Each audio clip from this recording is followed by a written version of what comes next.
ඔන්න දවසක් අපේ ඇම්ඩා හැඩට හැටේ හයි ස්පීඩ් ගිහින් අපේ සද්ගුණවත් රාලහාමි කෙරෙට්ට මාට්ටු වුණාලු. මේ එතනදී ඇති වුණ සංවාදය. රාලහාමි හදිස්සියක් වගේ ඈ කෝ ගන්දෝ බලන්න තමුසේගේ ලයිසන්. අනේ රාලහාමි මගේ ලයිසන් එක කැන්සල් වෙලත් දැන් මාස 8ක් විතර වෙනවනේ. very good. එහෙනම් ගන්නව බලන්න වාහනේ ලියකියවිලි ටික. අනේ සර් මම ඒව තියෙන තැනක් දන්නේ නැහෙනේ. ඒක යකාගේ කතාවක් නේ ඔයි. තමුසේගේ වාහනේ ගැන තමුසේ දන්නේ නැද්ද? අනේ රාලහාමි ඇත්තම කියනවනම් මේක මම හොරකම් කරපු වාහනයක්. ඇම්ඩා තත්පර කිහිපයක් කල්පනා කරයි. මතක් වුණා. මම පිස්තෝලේ දාපු ග්ලව් බොක්ස් ඔව් අර වාහනවල තියෙන අනන් මනන් දාන පෙට්ටිය තමයි ඒකේ ලියකියවිලි වගේක් තිබ්බා වගේ මතකයි. මොගේ අම්මට යකෝ උඹ ගාව පිස්තෝලෙකුත් තියෙනවද? ඔව් සර් මේ කාර් එක අයිති ගෑනු කෙනාව මැරුවේ ඒකෙන්නේ. මොකක්ක? කොයි ගෑණිගේ බොඩි එක? පිටිපස්සේ ඩිකිය තමම දැන්මගෝ.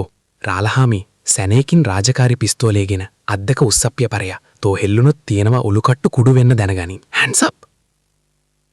ඊට පස්සේ ඇම්ඩාව ළඟම තියෙන ලයිට් කණුවක තියලා මාංචු දාලා රාලහාමියා උසස් වීමක් ගැන හීන දැක වහාම පොලිස් ස්ථානාධිපතිතුමාට කෝල් කරලා විස්තරය කිව්වලු. විනාඩි 5කවත් ගියේ නෑලු තුවක්කු අමෝරාගත් පොලිස් මාමලා සේනාවක් ඇම්ඩාව වට කරගත්තලු.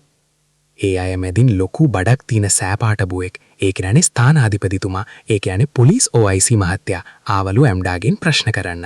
මේ එතනදී ඇතිවෙච්ච සංවාදය. OIC මහත්තයා මට ඔයාගේ ලයිසන් එක බලන්න පුළුවන්ද? ඔව් සර් මේ තියෙන්නේ. ඕහෝ එතකොට මේ කාර් එක කාගේද? මගේ සර් මේ තියෙන්නේ ලියකියවිලි සේරම. මහත්තයා එහෙනම් හෙමීට කලබල නැතුව මට මේ වාහනේ ග්ලව් බොක්ස් එක ඇරලා පෙන්වන්න බලන්න. මේ තියෙන්නේ සර් වතුර බෝතලයක් විතරයි තියෙන්නේ. එහෙනම් තරහ නැතුව මට වාහනේ බිකිය බලන්න පුරවන්ද? මේ තියෙන්නේ සර් ස්පෙයා වීල් එක අමතර ටයර් එක විතරයි තියෙන්නේ. මේක 4 බීරි කතාවක් නේ අයිසේ. තමුන්ව ඇරෙස්ට් කරපු රාලහාමි කිව්වේ නම් තමුන් ගාල ලයිසනුත් නැහැ වාහනේ හොරකම් කරපු එකක් ග්ලව් බොක්ස් එකේ පිස්තෝලයක් තියලා ඒ මදිවට ඩිකිය ගෑණියෙක්ගේ බොඩි එකකුත් තියලා කියලානේ. අනේ අම්මේ සර් ඒ රාලහාමි මං ගැන කියලා තියෙන්නේ බොරු ගොඩ. ෂුවර් එකටම මම හයි ස්පීඩ් ගියා කියලාත් කියන්නටි ওই මිනිස්සයා.